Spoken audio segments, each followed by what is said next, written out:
Alright everyone, today we're taking a look at Ross's booster pack. This is a mod that adds a bunch of items. That's like 9 passive, 3 actives, I believe, and they are all very unique in the sense that they have positives and negative to like most of them in a very actually fun way. So some of them will be like, hey, if you're moving, like here's some damage, but if you're not, you're kind of gonna get screwed. And it's honestly, it's a really cool item pack. It's gonna be added to overly modded, but it's also like not very well known, so I wanted to cover it because it had like it barely has anyone subscribed to it, and I'm like, how the hell? It's actually a really cool and well put together mod pack. There's a couple things I would like to see get tweaked a little bit, but other than that, I think it's fantastic. So let's get right into it. Alright everyone, so the first item we're going to be looking at is Greed Steel. Greed Steel is a quality 3 item that when you get hit, you can actually just not take damage for money. So here we have 60 cents, and if we walk over here, oh no, a monster is getting close to me. But as you see there, it takes 15 cents away from us, and instead of getting hit, it does take money. This is one of those items that you're going to be iffy on picking up, I'm not going to lie. There are items in the game that will take money for health, but if you think about it, it's a bit of a weird trade. 15 cents seems like a lot because it's 3 cents for a full red heart.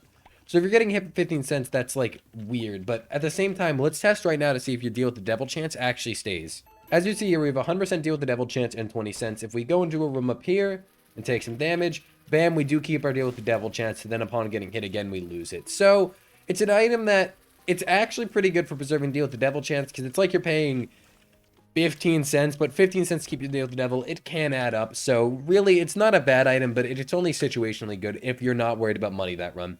Alright, so next up is Ceremonial Dagger. It's a 3 quality item that's found in the Curse Room and Devil Room pools. It gives you a black card, and then every time you kill a champion, you actually get a damage up permanently. So as you see, we have 5.19 damage, but when we kill this enemy here, which is a champion, we once again champion belt, so they're going to spawn a lot more. That's also a pretty nice synergy with this, though. And if you have Curse Collection, there's actually a thing that gives you, like a curse that gives you champions. So there, we killed 3 champions in that room, we got a 0.3 damage up. Genuinely super nice. This is going to be the kind of item that the earlier you get it, the better, but it could end up being a really good item for you. Alright, so next up we got Masochism. Masochism will actually make it so once a room, self-inflicted damage will heal you, which is pretty cool. Like if we have Debug 10 on. So as you see here, we are down to 2.5 hearts, but if we use Blood Rights, it'll damage the entire room and heal you, which is really good because this means you also get 1 free proc of something like Blood Rights every room. This item's only a 2 quality, but it genuinely seems like only situationally, but it could be very, very good. And entering curse rooms is free now because when you go in, you get damage in this room, and when you come out, you get damage in the curse room. So free curse rooms, it just seems nice in general. Plus, you can get 1 free play on a sack room too. Not much, but still something. Alright, next up on the list is Teddy Bear. Teddy Bear is a plus 20% damage upgrade to all bosses. As you see here, we do normal damage to enemies. We'll even bring out Robo Baby for this. And by Robo Baby, I do mean Spider Mod. As you see, we're doing 3.5 damage to just base enemies. So you saw we were doing 3.5 damage to base enemies, and even with no damage upgrades, bam, we're now doing 4.2 damage. It's not huge, but to be honest, later in the game, once you're at a certain point, the rooms kind of become nothing and the bosses become a thing to fear. So having a damage up for them is great, and it scales since it's percentage. So your 0 damage is now 5.86, but now we're dealing 7 damage. So it is going to actually do a ton for you over time. I think it is a very, very nice little upgrade. It's in the boss pool too, so it's going to be something you're finding commonly, and it's not going to take up like a Devil Deal item, so I do really like this one as well. All right, next up we have Pete's Blessing. This item is actually super duper weird. If we pick it up, look at our damage. 5.47, right? Okay, now let's get a quality 0 item. Upon picking up Cursed Eye, we actually get a damage up. Now, you do have to pick up the item is what I've learned. You can't just give it to yourself, but we're getting a damage up for picking up Cursed Eye. Like a 20% damage up for every time we pick up a quality 0-1 item. However, upon picking up something like Pyromania, which is a really good item, when you take it up, you're actually losing damage. So it only counts for items you pick up. So when you pick it up in a run, you're not going to lose or gain damage based on what you already have. It's only when you pick up items. So if you get this item, you're really going to be struggling in a weird balance situation where you want to pick up bad items for the damage because they're really good, but also some good items are going to hurt you. I like it. I think it's going to make you play differently. And I like the fact that it doesn't affect based on what you had before. Because you see we have these meats which are quality 3, but we didn't lose damage upon picking it up. So I do actually really like this item. It seems very interesting. Next up is Blue Pill. Blue Pill is a 10% tears up, and all damage is received 2 seconds after you actually get it. So if we get hit, look at our health, and then bam, we actually get hit. Seems kind of weird. I wonder how getting double hit worked. There we got hit 3 times. You heard all the donks. But we only get hit once. Maybe it's because we get iframes. Let's wait a second. Okay, we're in. We're going to walk out. All right, it seems like this is going to be really good.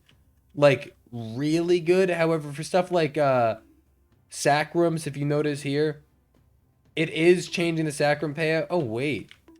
We're at 4. Okay, no. Okay, I think it's normal. I think it's normal. It is actually affecting sacrums. It's just a little wonky with them, and you can't cheese sacrums with it. Also, we're not getting sacrum payouts, which is interesting. This item seems a little broken with sacrums, but it also seems like it could be used to cheese some situations. It's like right here, we're walking in and out. And yes, you have iframes normally, but like, we'll wait. We have all this time in the curse room to actually gather stuff, which could genuinely be super useful. So it seems kind of weird, but I do like it. It's a tears up with a little quirky mechanic behind it as well. This item is horrible and I hate it. So Whole Leaf is a item that gives you a damage multiplier based on your speed stats. So let's give ourselves the belt. Oh, don't stop moving, by the way. We're getting into that. Let's give ourselves the belt. Bam. We have higher damage because we have higher speed. But the second, and I mean like the second you stop moving, you start taking damage. I think this is not... It's like a weird speedrun item that's like super fun, but I don't think I could ever convince myself to take it in an actual run. I wonder how it interacts with Nod Leaf. Okay, so we're full health. So Nod Leaf does cancel out the effects, but it's just super weird. I mean, you do get double damage at a tier stat of 2, at a speed stat of 2, which I'll show you. We got some belts. Bam. I mean, I think it's double damage. It's like close, if not. I mean, as you see, no, yeah, 3.5 to 7, that's double. So you get double damage at a speed stat of 2. But now for the rest of the game, if you ever take your hands off the keyboard for a second, you're going to start taking damage. So very good for damage, but very, very, very scary.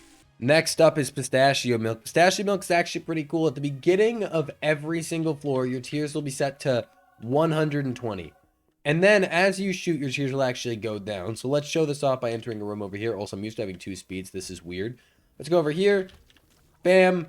We've already lost 50 rate of fire, okay? It's going to drain quickly because it's with the amount of tiers you shoot, it drains. So at the beginning, you'll lose it fast, and you'll start losing it slower and slower and slower. I can't see a downside to this item. I'm going to see if your tiers can drop below base. However, as you see, we got to the boss with 28 rate of fire left over. Then we're just going to kind of doink him. And even now, after fighting the boss, our tiers are still 17, which is like a huge tiers up. And we're going to shoot. And as you can see, the tiers are barely going down at this point. And barely going down. Also, it overrides, I think, other tier stuff. So let's give ourselves soy milk real quick to see if we keep the soy milk, like lose the damage, but don't have the fire rate. Yeah, so I think your tiers can drop below base, and also it does override other tier effects, so it's going to be a weird one because you need to decide if it's worth it to you. If you can play fast and smart, it's going to be really good. However, I think it's really fun. I think with high damage, it's going to be really good because it doesn't give you a damage down multiplier or anything. And as you see, we've been shooting quite a lot, and our tier rate is still really good. But I believe they can go below base, so we'll try that out right now. I'll hold this button for a while, and we'll see. Okay, to be honest with you, I don't have the patience for this. I tried waiting. I have been shooting for a good minute now, and we're still at 4.6. I'm going to assume your tiers can drop below starting tiers. However, even if they can, odds are it's not going to happen to you. I'm not going to lie. I have shot enough to clear almost every floor in the game. So this item, I honestly give it a 10 out of 10. I love it. All right, so this item is called Speedrunner. It's a pretty interesting one. You get a really good damage up, and you get a pretty good speed up as well. And upon that, if you stop shooting enemies for a while, you'll take damage. It doesn't lower your deal with the devil chance, but still, what I like about this one is it gives a challenge, but also gives a way to deal with the challenge, because every time you clear a room, you actually gain half a heart. So as long as you are being consistent and, like, actually going fast, you're going to get your health back. Now, the problem is min-maxing and stuff is immediately off the table, but it's called Speedrunner. Like, let's say we want to go back to this item room. We have to go all the way back here. Grab it. Get number 2. Now, the thing is, it only triggers 4 seconds after entering a room. So as long as I'm doing this, it won't happen. You can go back and grab item room, but the problem becomes when you're trying to do sacrams and stuff, it could probably get annoying. You'd have to keep leaving and entering, but the fact that it only waits 4 seconds is great. And it's not like killing an enemy is the trigger. It is hitting an enemy. So I won't even get, as long as I'm hitting this plum, the debuff isn't going to apply to me. The second you stop shooting the plum, however, and you go, oh, damn, the plum's shooting, I got to dodge, that's when you get hit. Really cool item. I think this is one that is dangerous, but I would actually take on my run, so I do like it. Alright, that was all the passive items in this mod. Moving on to the active items now. There's only 3 active items, and then that'll be all the items in this mod. So far, the mod seems very into giving items that propose a challenge, which I don't mind. I think it leans towards putting Isaac in more of a space where you get to build your runs. Because if you take Speedrunner, you are completely changing your run. You know what your run's going to be. It's going to be gotta go fast. And if you take Whole Leaf, same thing, though I would never take Whole Leaf. In Pistachio Milk, you got to play slow, methodical, careful. You got to use your tiers wisely because they're going to run out. I love that as well. Genuinely, so far, this mod's a 10 out of 10 in my book. I think it's dangerous, and I think a lot of people are going to see the danger, and they're going to go, oh no, this is hard, I don't want it. But I think it proposes a nice challenge that's actually fun and inviting. Alright, and speaking of challenge, we got Curse of Greed, a single-use active item that'll spawn 5 items on the ground. So let's go in here, kill these boys because they suck. Bam. Use it, we get 5 items on the ground that are off in this pool, but every time we pick up an item, we're gonna get all stats down. Okay, we picked the bad room for this. I am officially stuck. Someone save me. Time to bomb myself out.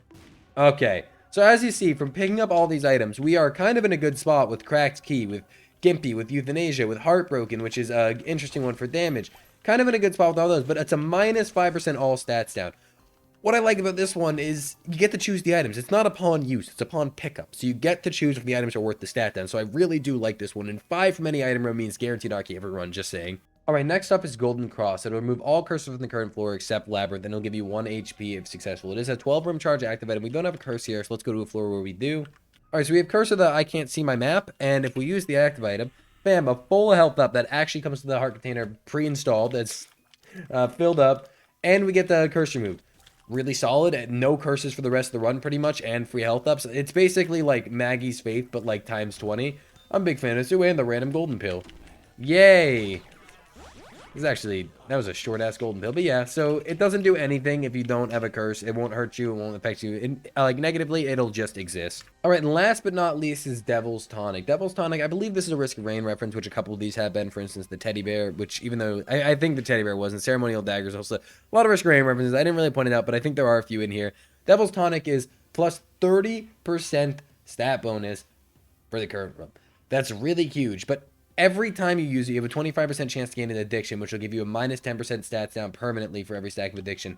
Now, the one thing that's weird is, let's go back and forth, is for the most part, debug 8, okay, so we still have, okay, actually, we got the minus 10% stat debug, but, like, in Risk of Rain, whenever you get, the Affliction, it only occurs, I'm just spam using it right now, it only occurs, like, the Affliction only takes into effect, sorry, I couldn't get my words out there, when you are not on the active item. But with this one, even when using the active item, it's still down. What I would recommend is done for this item is increase it to a 2 charge and make it so the Afflictions, A, there should be a meter to represent them so you know how many you have.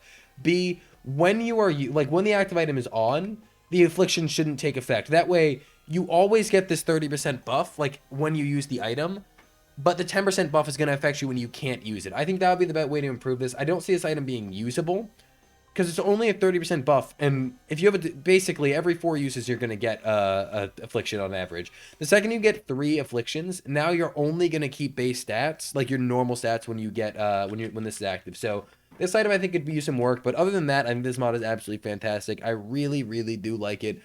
Just so you guys know, the mod does not support multiplayer, apparently. Don't know what that means, but I guess it doesn't work with multiplayer. And obviously it works with external item descriptions. So I do love it.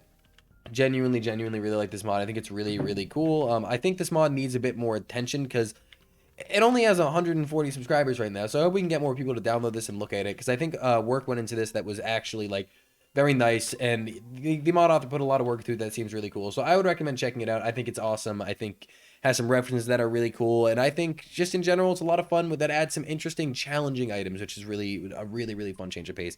Anyways, that's gonna be all for this video. Love this mod once again. I think it's really cool, and it will be coming to the overly modded series. But anyway, if you enjoyed, leave a like, comment, subscribe, do whatever you please, and I will see you next time.